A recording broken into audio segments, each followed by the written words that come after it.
Can anyone? Are you guys able to see my screen, everyone, or anyone not able to see the screen? At this time, you should be okay. Yeah, I think you should. You will not be able to see the screen. It got disconnected for some reason. Let me start now. Oh yeah. Oh, okay. You should be able to see the Zoom session. I think. Yeah, now we can see. Yeah. Sorry, you should be able to see the Slack. So I think there is some issue with the Zoom. Yeah, now it is coming up. So the reason why I am doing this test is because I have to cancel the Sunday session. Some of the people could not see the screen even though I share it, and some people are able to. And even the screen was not visible on YouTube. Now it is visible. I think we are good. Okay, let me check one last time if anyone is there in the attendees list. Yeah. Now let's go ahead. Let me open the agenda for this session. And this session is primarily interactive session. I am expecting you to ask questions and set the path properly so that we focus on whatever is required to get the skills. Don't expect that I'll be placing you in the jobs. I have my own challenges, and also at this time the situation is not in favor of us, and hence don't expect that you will be able. I'll be able to place you in the jobs, but we can have a network of whoever is active in this and try to help each other. I will also try to bring on some of the folks, and I will also try to refer right candidates in my network so that some of you might get jobs pretty quickly. Okay, so first I will walk through the prerequisites and the areas that will be covered. And I'll be make myself available from 6 to 7 every day, almost every day. Sometimes there might be exceptions if I have some meetings on my ongoing projects as part of my ongoing projects. At the time, I will cancel the meeting, but I'll be available for sure as much as I can between 6 and 7. You can ask any question with respect to the data engineering aspect of it. Even if you are not interested on the data engineering side, whatever skills that are relevant for you, you can from this agenda you can ask those questions, and I'll try to explore and give the details to you. So first, let us talk about the prerequisites. You should have a 64-bit operating system on your laptop. You should have at least 4 GB RAM. I hope most of you have at least 8 GB, if not 4 GB. If you have 8 GB or 16 GB, you will be able to leverage your laptop in a bit better way. If you understand Docker and all those things, you should be able to set up or simulate environment in such a way that you deliver some POCs or use cases or projects, whatever it is. Okay, a decent laptop is required. At least 4 GB RAM, 64-bit operating system on it should be fine to get started.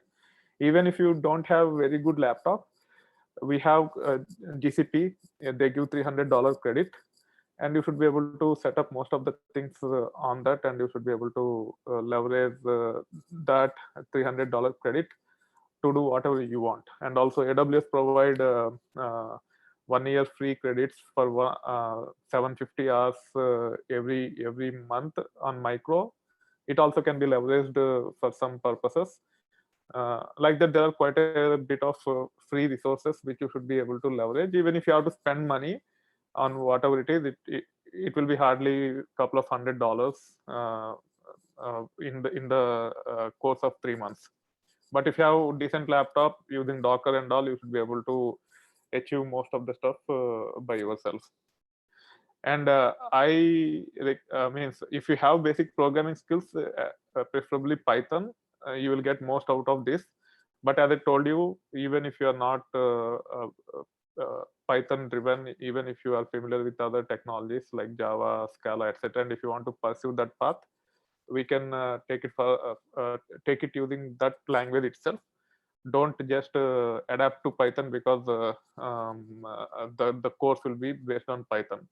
If you are already familiar with Java, or if you're already familiar with some of the ETL tools. But if you think that you are not very good at programming, just you have to open up yourself and seek my advice by explaining about your profile, your strengths, your weaknesses, and based on that I will not only recommend few things, I will also help in that area.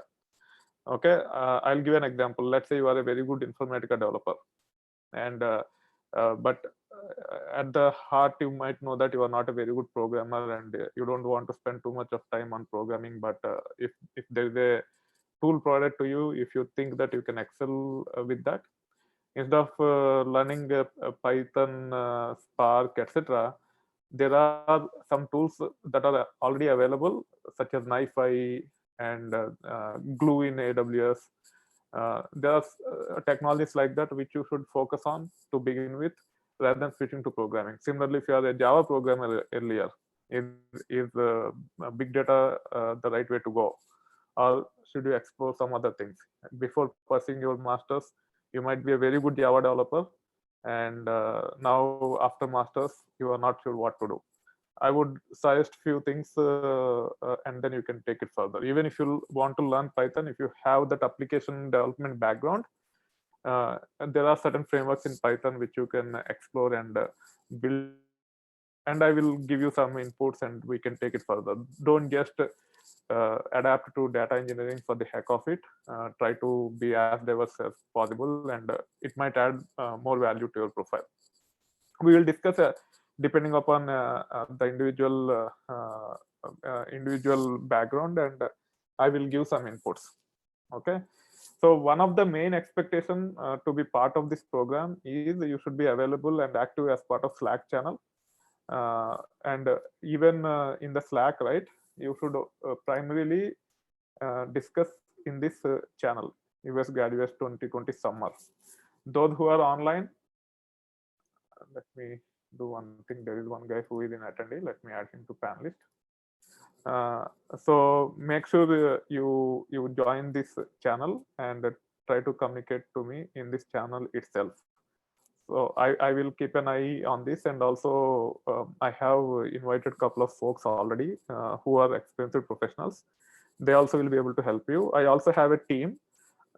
We will also, means they will also try to support you depending upon what you are trying to learn, as much as they can. But I'll be there at least from 6 to 7 dedicated to this on almost a daily basis. Even other time also, if you stuck on something, if I notice it, I will try to unblock you, and you can take it further to pursue whatever you want.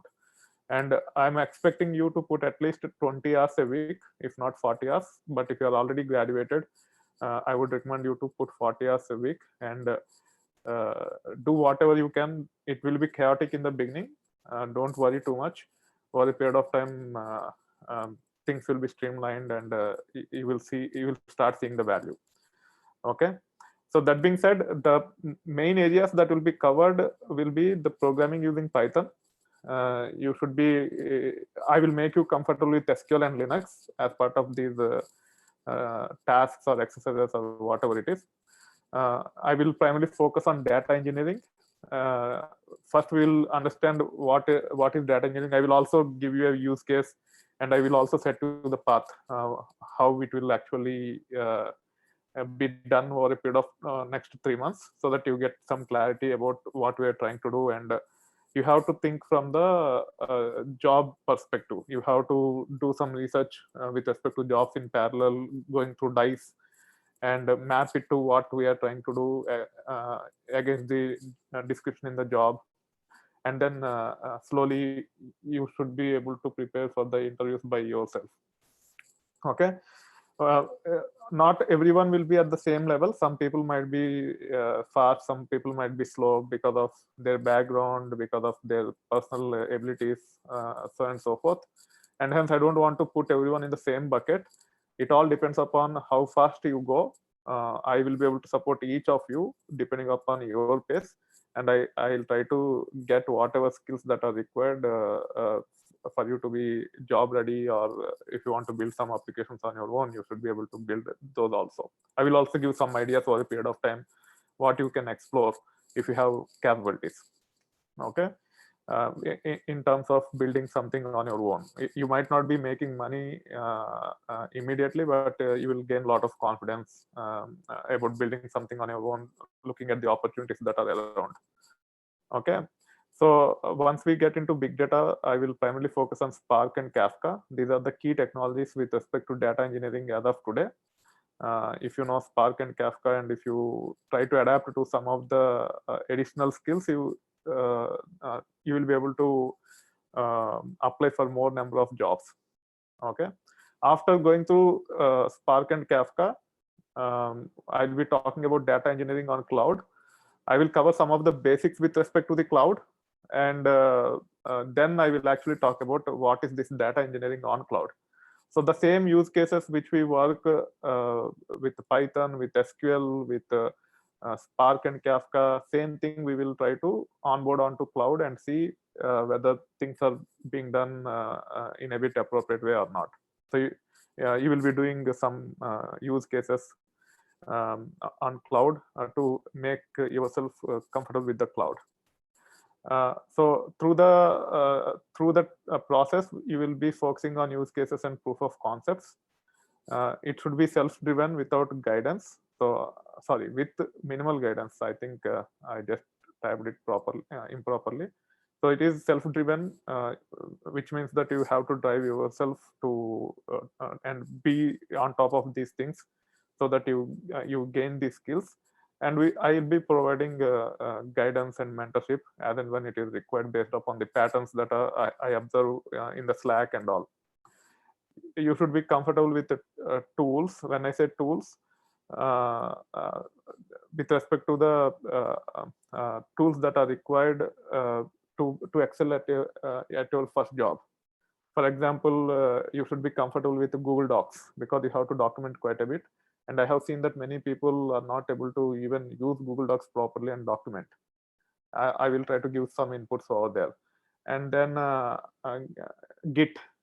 Git is one important thing which you should be familiar with, or if not Git, some other code versioning tool. So when you actually get onto the client, or when you get onto the job as a contractor or full-time employee, you should be able to adapt to the environment seamlessly and start being productive from day one. For that, you should be familiar with tools like code versioning. When we work as a team, we should not step onto each other's toes, and for that, code versioning is one of the important aspects. And one of the most popular tool for code versioning is Git. And Git is a open source technology to version the code. Using Git, there are multiple wrappers on top of it, like GitHub, Bitbucket, GitLab, etc. If you are familiar with one, you should be able to work on others also. You just need to understand which code versioning tool they are using, and you just have to adapt to it. On top of these open source alternatives, on top of this open Git-based technologies like Bitbucket, GitHub, GitLab, etc., there are also some proprietary or traditional technologies for code versioning. So they are nothing but SVN, CVS. If you have experience in India, you might have heard about those things. Those are the things which are used for versioning the code. You just need to be familiar with how the things are done as part of the projects as a team rather than as an individual. And these days, on top of code versioning, we also hear about CI/CD, continuous integration and continuous deployment. If you are a DevOps engineer, you have to set up a platform for that. But as a developer also, you should be familiar with what is the CI/CD, how you can develop the code so that the code is adaptable to CI/CD process. So you have to be very comfortable with that. And then you have to be comfortable with agile process. And I will focus on some of the agile concepts like stand-ups, sprint planning, sprint retrospective. And there are quite a few terms which you should be familiar with. And also I will emphasize on some of the common mistakes which people do as part of the first job, especially when the expectations from the client are too much based upon your background. To fulfill that, you might go under stress and you might make some mistakes. I will emphasize on those mistakes, and also I will emphasize on how to take the pressure or how to deal with the pressure to set the expectations right with the client and all. So those are some of the soft skills which I'll be covering over a period of time. And you have to understand the things as it mature, and you have to adapt to it. I might not explicitly say that that okay, you have to behave this way, but depending upon how I educate you, you have to pick up some of these soft skills and you have to take it further.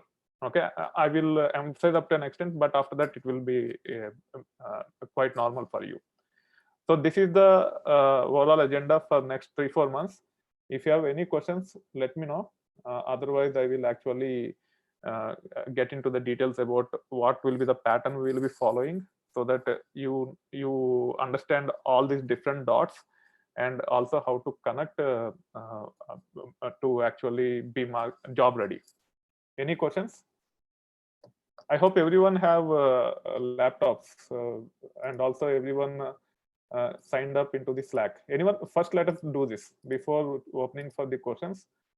Is everyone on Slack? Yes. Yes, sir. Yes. So if anyone is not part of the Slack, let me know. We need to fix that first, and then we can take to the next step. Okay. Okay. So I will just give 10 seconds. If anyone is not Slack who joined this session, I will make sure that they are part of Slack. Then we will see the next step. Okay.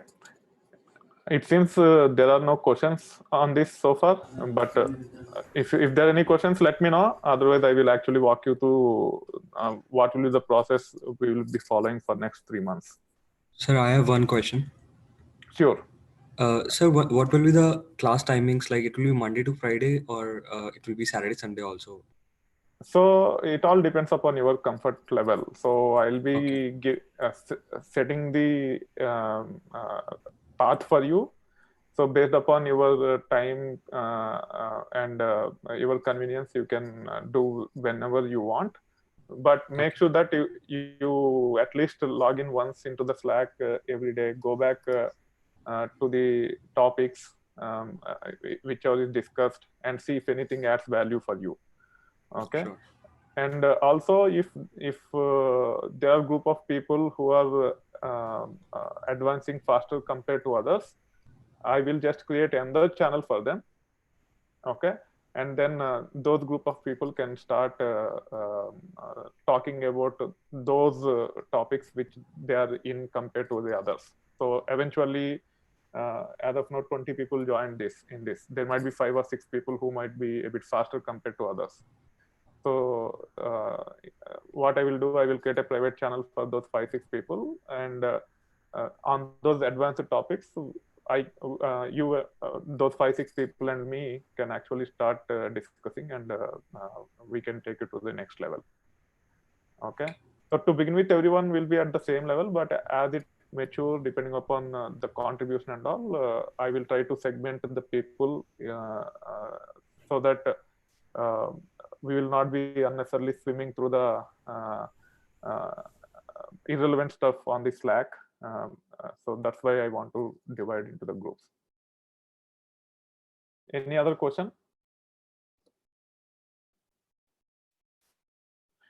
Okay, let me actually go through the details, and then if you have any questions, you can ask at the time. Definitely, I feel that there will be questions once I go through the details.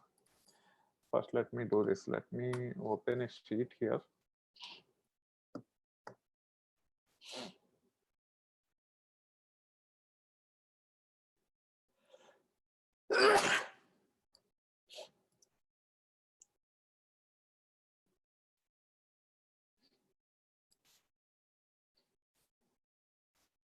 So lately, I have actually conducted a session for mid-career professionals. I have to have follow-up sessions also. So let me walk you through the high-level roadmap in this. Okay. So with respect to data engineering, what are the expectations for anyone to be a successful data engineer, right? From the skills perspective, these are the things which you should focus on, okay, as a data engineer. Programming using Python, databases, Spark, and big data technologies such as Spark and Kafka. Ability to build data pipelines. It could be batch, it could be streaming pipelines. A bit on performance tuning. You should be familiar with infrastructure so that you can start supporting the applications once they get into the production. So these are the key skills with respect to data engineer. Okay. However, where the data engineering starts.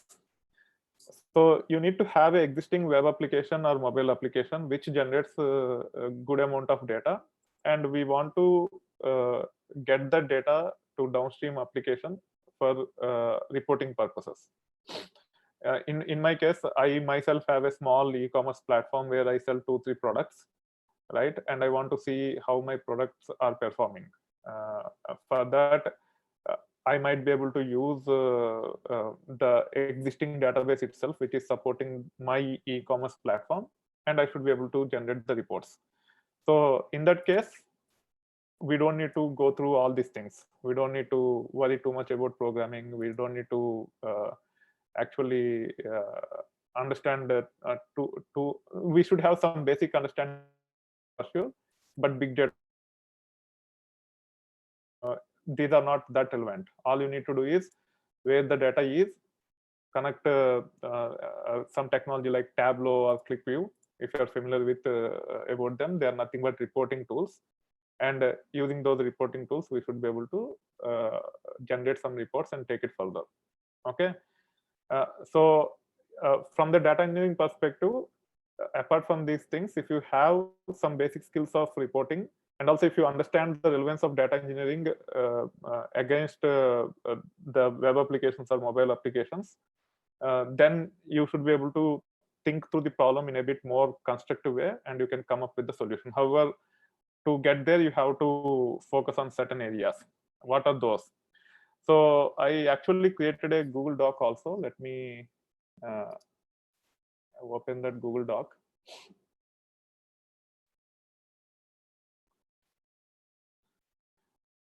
Okay, so typically our mission critical mobile application, let me actually walk you through a simple PowerPoint.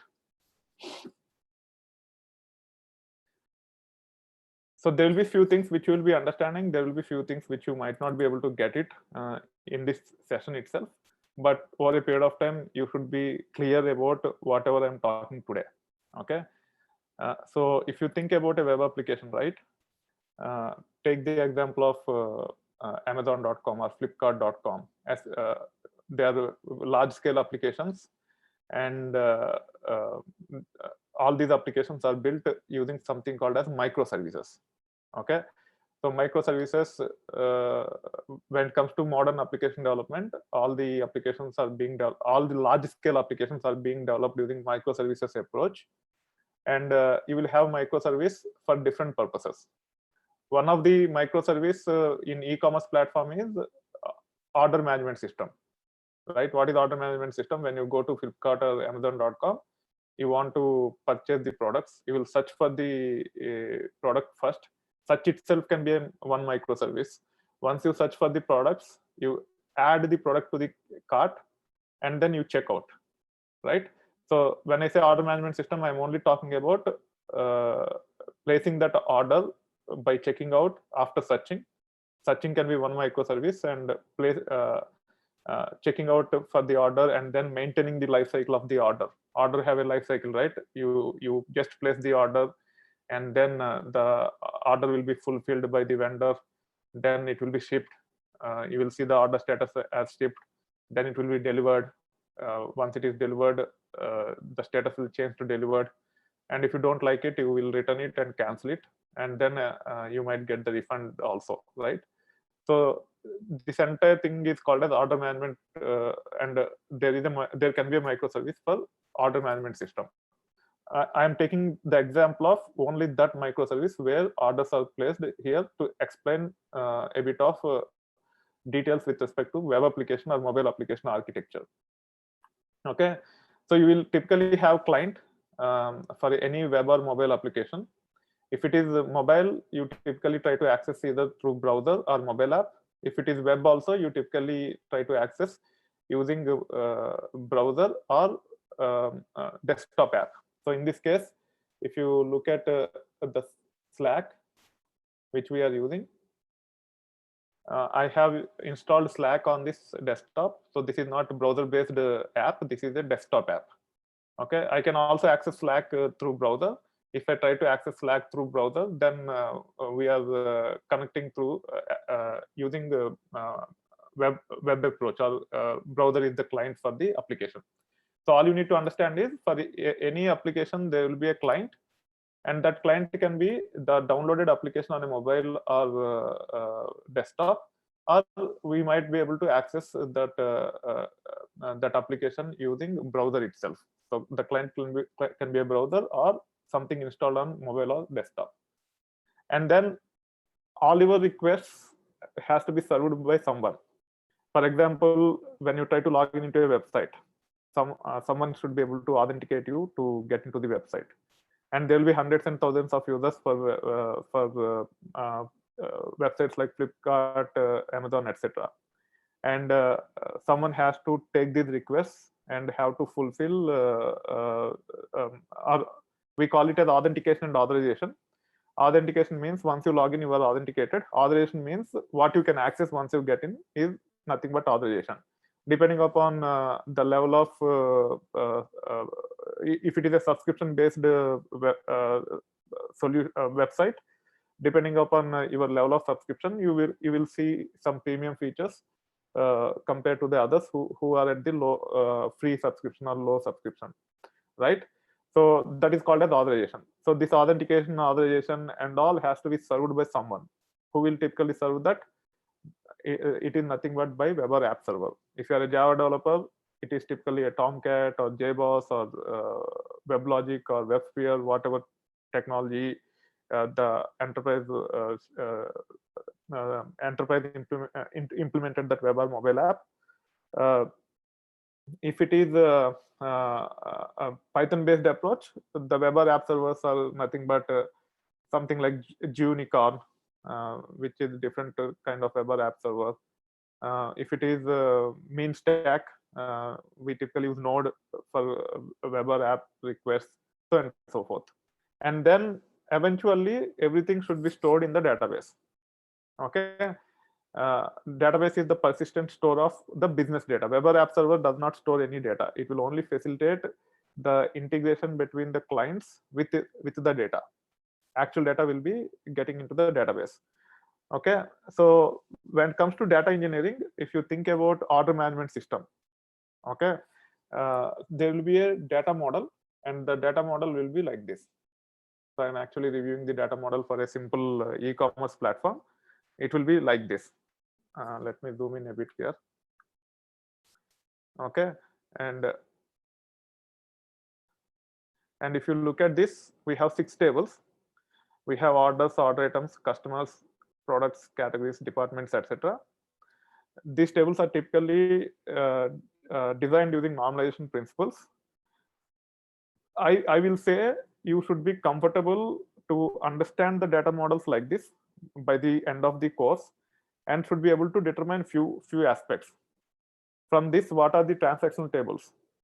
What are the metadata tables which will drive the business, or master data tables which will drive the business? And what are the transactional tables? You should be able to identify whenever you see data models like this. In a given enterprise, there will be hundreds of tables in a data model, but you should be able to quickly narrow down those into different categories, and you should be able to iron out those tables which are not relevant for the reporting purposes down the line. Okay, so when it comes to actual enterprise application, there will be workflow tables which doesn't have too much of business information in it, just to support the system. There will be log tables. If there is something happening in the application, we might want to log into the database for whatever reason, and they might not be relevant for our data engineering purpose, because we will not be able to get the reports we want to see through using this e-commerce platform. So all you need to understand is we will have a web application, and that web application will be designed using 3-tier or n-tier architecture. In the end, the data will get into the database, and database will have the normalized tables like this. And from here, we have to generate the reports. Now, let's say I'm the client and I come to you and I ask you, I want to see reports where I want to understand how each of my departments are performing. So in this case, uh, I have the product catalog normalized into 3 tables: departments, categories, products, etc. So department will have categories. In this dataset, we have 6 departments. Each department have around 10, I think 10 categories, and each category have few tens of products. Okay. Now, if I want to get the revenue at the department level, I have to join several tables in this, and I should be able to see the report. However, if my database or if the data volumes are small, I should be able to generate reports directly off of it, right? Directly off of these tables. I just have to connect tools like Tableau, and I should be able to generate the reports off of it. Okay. So we typically start with that approach. Even for the bigger databases, uh, we typically try to understand what client is trying to achieve. Again, it all depends upon when you got onboarded into the project. If the project is already in the implementation stage, then these things might not be visible for you. But if you are part of the project in the beginning itself, like I have an e-commerce platform, I want to generate reports off of it, then you can actually start understanding what I'm doing as part of my business, what is the size of the data that is being generated for my application, and then you can come up with suggestions, and your architect will come up with suggestions, and we will take it further. You can be part of that journey if you start from there. However, let's say you the project is started 3 months or 6 months back, and some groundwork is already done, and you are onboarded onto the project. It doesn't make sense for you to actually get into the beginning stages of the project and try to start from there. Rather, you should understand the current state scenario, and then you have to take it further. So as part of this 3 months journey, I will actually try to highlight how it will be started from the beginning. I will give a very simple use case, and then I will walk you through how it can be achieved uh, um, by implementing end-to-end data engineering frameworks. We'll go through that entire journey in coming 12 weeks. That being said, now let's say I have an e-commerce platform and I have data in this, and I came to you and I have asked you to build some reports. To guide me. Let's say I'm not very technical. I came to you for the technical expertise, or your team for the technical expertise, and you start exploring, and you have to give me the solution.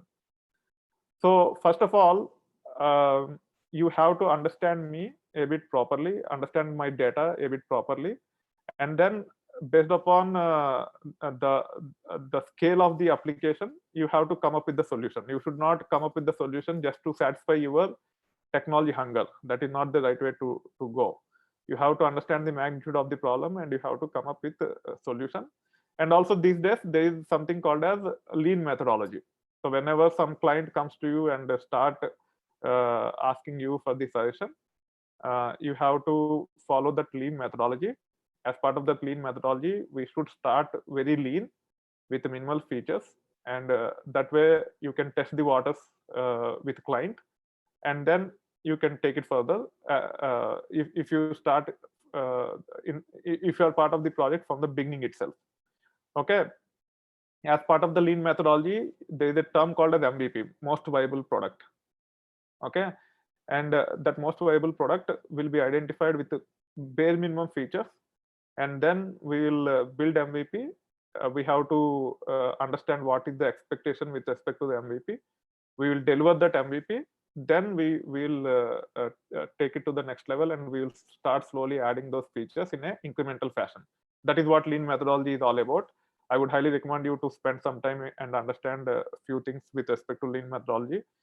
If you are capable enough, and if you want to start your entrepreneurial journey, it will work. It will help for you, even for job searching purposes and all those things. If you start implementing some of the concepts in the lean methodology, you will realize that uh, if you are making mistakes, you will realize those at the earlier stages itself, and the cost of those mistakes will be much lower if you identify those issues at the beginning itself and course correct. Okay, so start reading about lean methodology, not very complicated thing, very simple, and try to implement some of those things, and you will understand how I will actually implement the lean methodology process even here. Agile lean methodology are the process these days which are followed to build any product. Now coming back to this, I have given you the example of understanding the performance of each of my department. I just have to join some of these tables and generate the report. So for the to actually access the data in these tables, I have a database under ms.itversity.com. I will also give access to all of you on our big data cluster, which will be free. You don't need to pay anything. You can be part of it and you can start practicing. You will be getting access to something called as gw01.itversity.com. Okay, so I will take care of granting access for you very soon, and also I will give you the material also, Python material, Spark using Python, Kafka material, and all. And you should be going through those details, but always keep in mind about the roadmap which we are going to follow, starting from something called as prototype till the end-to-end implementation, first by using Spark on our labs, which I'll be giving access to. Then we will see how we can implement on the cloud. Whoever is able to complete the first level of implementation, then we will mobilize those guys towards cloud, and then probably you might have to spend some money on AWS, which will be very nominal, to understand some of the cloud features. And also there is something called as Databricks. I will also walk you through about that. Even Databricks also you might have to spend some money, hardly probably $5 to $10. That's it, not very big money, and you will be able to learn quite a lot by just spending $5 to $10 with Databricks, and probably around $20 to $25 with AWS. Okay, and you have to pay from your pocket for that. If you want, you can pool between yourselves and you can cut down some costs. Okay, that being said, we will start from prototype, and using the same use case, we will travel through the journey about implementing at a large scale. So in this, you can also go to the terminal. If you are using Mac or Windows, you should be able to use a Mac terminal or PuTTY to connect to this, or you can also you will also get access to this gw01.itversity.com, and you should be able to log in using this web terminal also. And then you can actually say MySQL hyphen what is the username, retail_user hyphen p hyphen hms.itversity.com. Okay, MySQL client is not installed on this. Okay, I will take care of the installation. I have on GW02 and GW03. First, let me connect to this.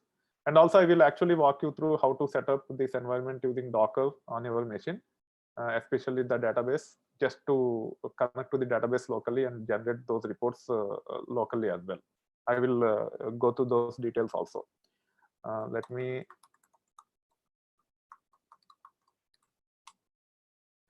connect to other gateway node, and then MySQL hyphen u retail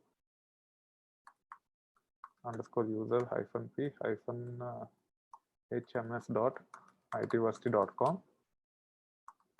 Password is itversity. You can see the database is here. Okay, so retail DB is the database. and you can actually say show tables. Some of you are already familiar with it if you have access to our labs, and you can see there are 6 tables. Forget about this order items no pk, but there are other 6 tables which are same as what we see here. Okay, so we'll be using these 6 tables and we should be able to generate the report. Now to understand the performance of each of the department, I have to join multiple tables. I will talk about that. But to begin with, I don't need to go through building the pipeline and generate the reports. What if we don't have enough data to serve those requirements, right? You will not be able to add any value. And what if you already build a big data cluster, if you already started implementing few things to get the data into the big data cluster, and then you realize that whatever the data that is required for the reports is not there in the data, or the data volume is not very big, or the tools which we have chosen are not appropriate, then choosing the appropriate tools is a different story. But if you don't have the some of the products fail because they just go to big data or whatever traditional data warehouses they want to use, and they just start getting into getting the data into the data warehouse, and then they realize that whatever is the burning report requirements for the users, that data is not available here, and then they scrap the project because it is not adding any value that is relevant to the users, and they'll pay price for it, right? So first we need to understand what are the possible business requirements. In some cases we will not have concrete requirements, but we will go with some assumptions which will be documented. In some other cases we should be able to extract the requirements even if client is not very effective in communication. That's where our smartness will start adding some value. You need to understand the business from the business user perspective, and you should be able to start documenting the requirements, and then to confirm that whether whatever exercise we are doing is adding value, we should first do something called as prototype. So in this case, the definition of prototype is using these tables which are in database. So in this case, the database is reflecting the mission critical database or transactional database which is serving our order management system. So we have the data simulating that order management system using this data model, and I have some simulated data using these tables in the database. So we have the database simulator, the database simulated in this environment. Yeah, they have the database simulated in this environment. What I can do is I should be able to connect tools like Tableau and start seeing the reports directly to understand the performance of each of the department. Okay, once we see that, okay, the data that is required for the department performance, to determine the department performance is available in these tables. Do we really first we have to make sure that data can serve our report requirements. Once we determine that, can we run the reports on regular basis by connecting to this database or not?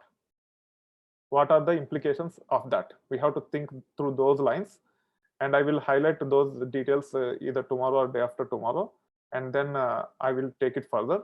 But for now, what you are supposed to do is you have to simulate this database locally, or you can also connect to our lab once I give the access to you, and then you download and install Tableau or Power BI. You use whatever BI tool you want, and then try to come up with a simple ad hoc report where you can understand this data model and try to get some reports off of it. So it will take time. Don't try to stretch yourself if you are new to these terms. Just start progressing, start performing certain tasks to achieve that, and wherever you struck, I will set the direction for you so that you take one step at a time and you incrementally see the progress in the pursuit of prototype till the end-to-end pipeline implementation. Okay, so first of all, I want to understand the performance of the department. You go through this data set and try to document what all can be the requirements. And for that, you don't need to have any technical skills as long as you understand the data model well and good. If you are not comfortable even with this data model, then you have to understand some of the RDBMS concepts, normalization principles, etc. And then you have to start going through this data and take it further. And I will try to cover those things if anyone is weak in normalization and all, probably on Wednesday's session, so that things are a bit clearer for you. Okay, so that being said, now let me actually set the expectations mapping to this. So we are trying to explore Tableau. So using Tableau, we will just build one dashboard. A dashboard is nothing but group of reports, and the dashboard is the performance of the department based on revenue and number of orders. Those two are the KPIs using which I want to build the reports against the transactional system itself. So that is called as prototyping. Once the prototyping is done, then I will actually identify the gaps in your solution. I will walk you through the BA implementation lifecycle. I will explain you how to design the solution, implement the solution, and all those things. And then I will actually talk about the challenges that we typically run into in a large scale application. In this case, our database is very small. It hardly have 15 MB or 20 MB overall. But when it comes to Flipkart or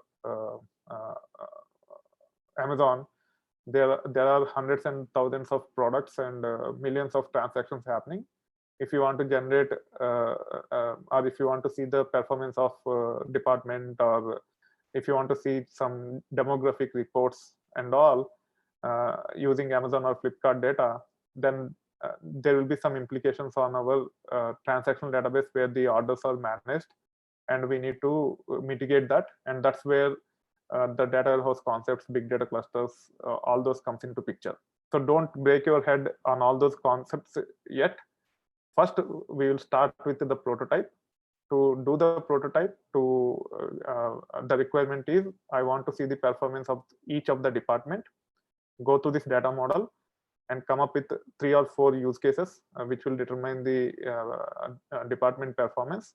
In parallel, what you do, you go through this video.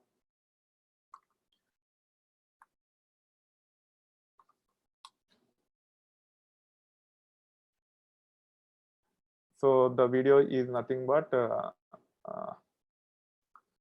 it's under, I think, data engineering exercises. 1 minute, let me see. Yeah, it's under basics of programming using Python only. So I have conducted a session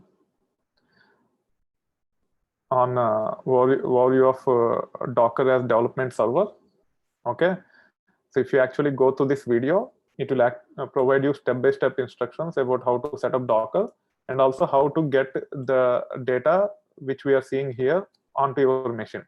Okay, so go through it. If you are using Windows or Mac, there is something called as Docker Desktop, which is very straightforward to set up. However, there are certain limitations with respect to the version of Windows you have if you are using Windows. With Mac, it will work without any issues.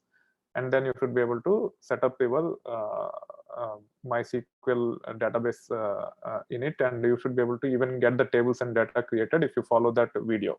If you run into any challenges, just let me know. I will take care of it. Make sure you set this up.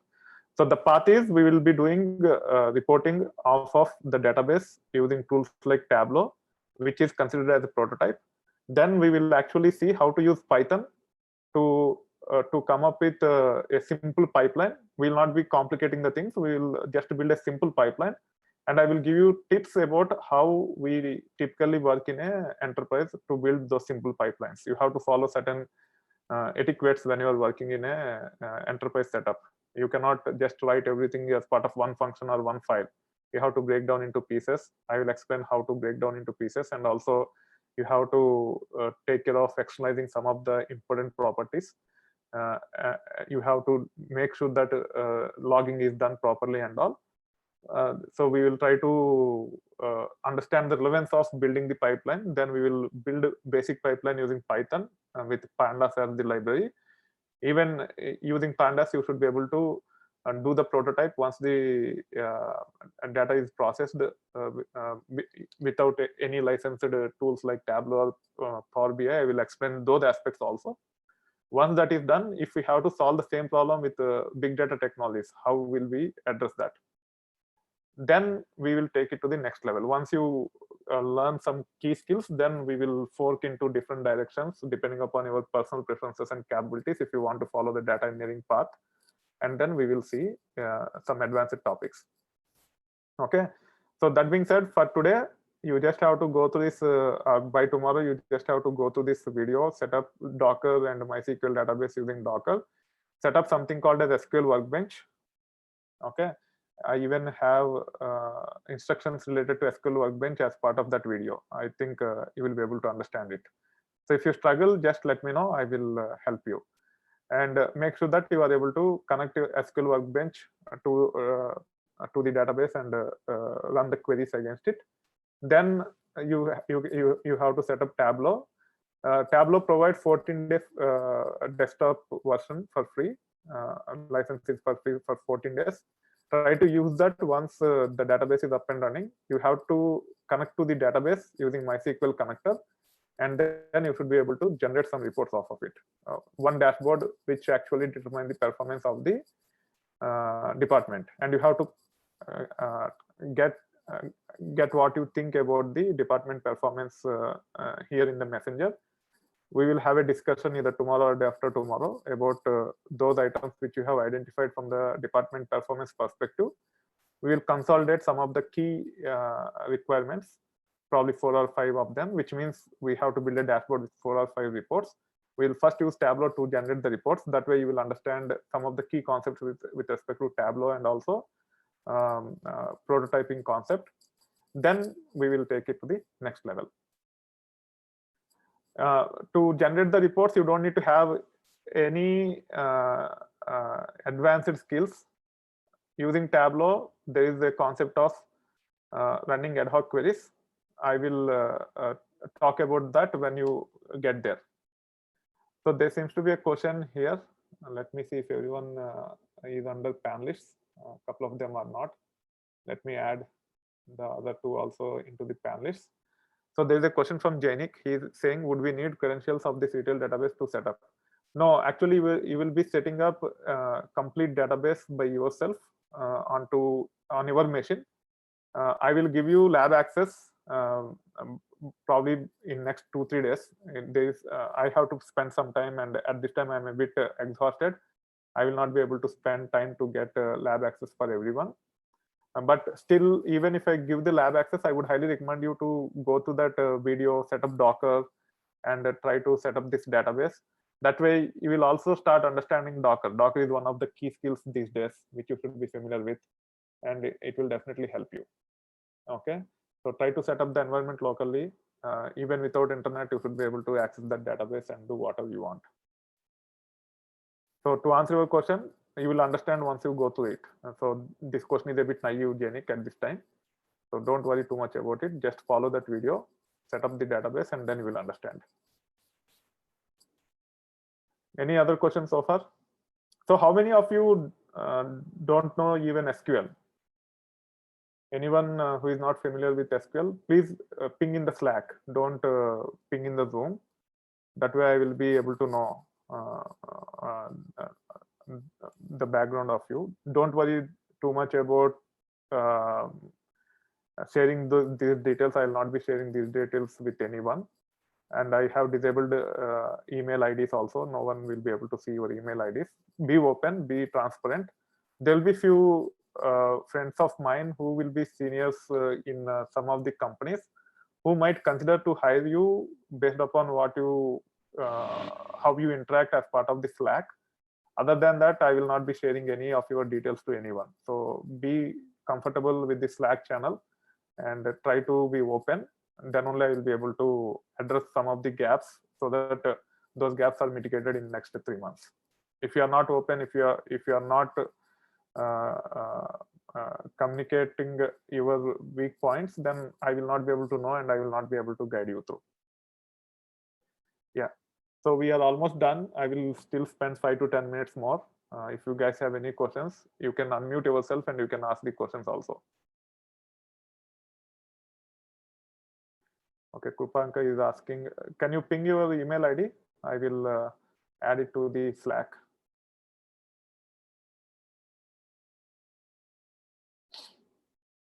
That's fine, Keshav. We will figure it out. If you are familiar with SQL, Python, and Tableau, you are already there at least 30%. Even if you know some basics of them, you are at least there at 30%. So I will try to get you to 70 to 80%. No, Keshav. So as part of the 3 months, I will give you those details. So it's not a traditional training where I will be teaching Spark or Kafka. Okay, it is more of a executing a project, and based upon where you stand, I will guide you through to execute that project. So let me add Krupanka to the Slack. I moved the Slack chat to the other window because I have to copy paste Krupanka's email. That's why. You guys can unmute and ask, and feel free to ask any questions any point in time. You are already there, Krupanka. I don't know why you have asked. Your email ID is already there in the channel. The channel is nothing but US Grads 2020 Summer. So probably you might have got an email. You have to click on that and join this Slack channel. Keshav is asking, can you please drop the link to Google Drive here? I will share the document. So let me do that. So there is a background noise. If you don't have any questions, please go on to mute. What happened?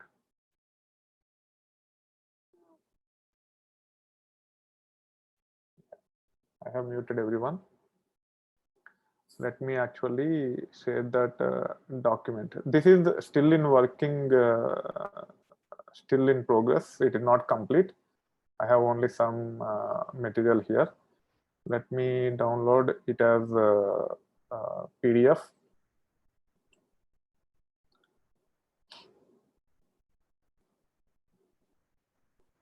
Yeah, now it is downloaded.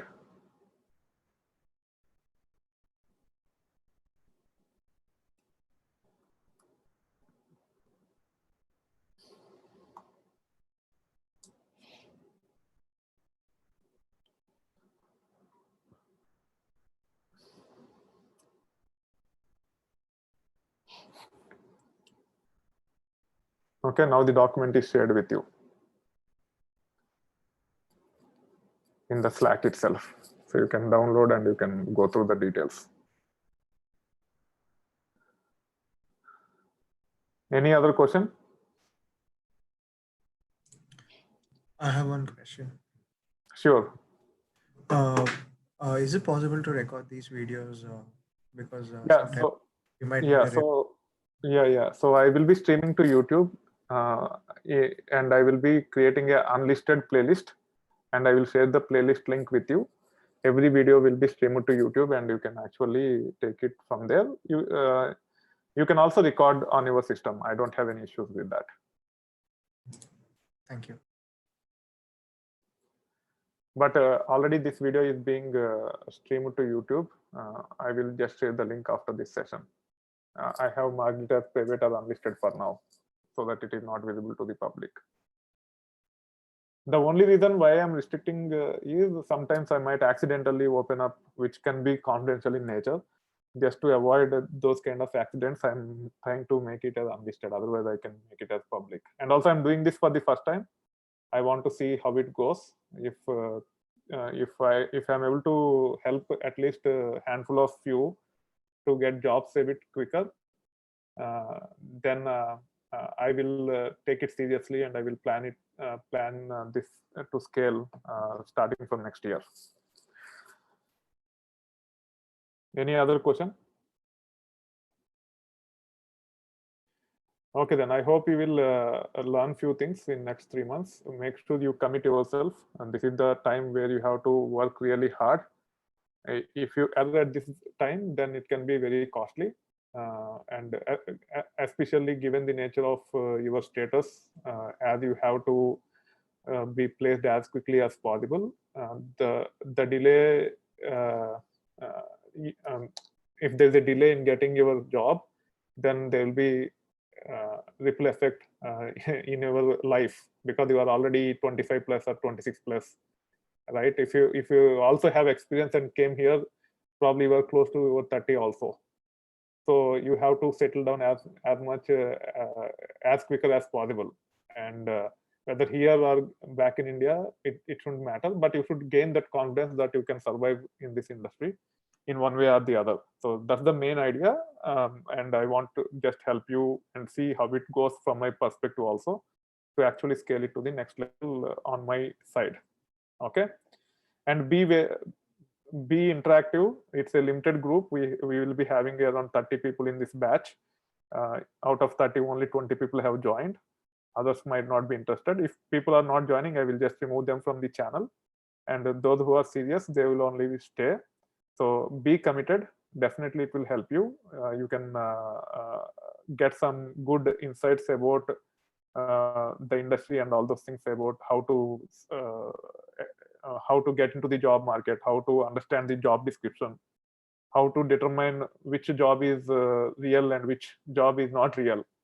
All those things also will be covered as we go further. Okay, and giving 1 hour time dedicated for you for 3 months is not a small thing, and you should be able to get value out of it. Okay, and it's not only mine, yours also. I am giving only 1 hour per day dedicated to you, but you are spending like 20 to 40 hours a week. At this juncture, you have to stay focused and spend that much of time so that you can be placed. Many people will give up saying that I have to search for the job is more important and all, but fortunately or unfortunately, as of now, the job market is so dull. Not even anyone is trying to hire, so you can't even tell that as an excuse, right? You can stay focused for next 2-3 months.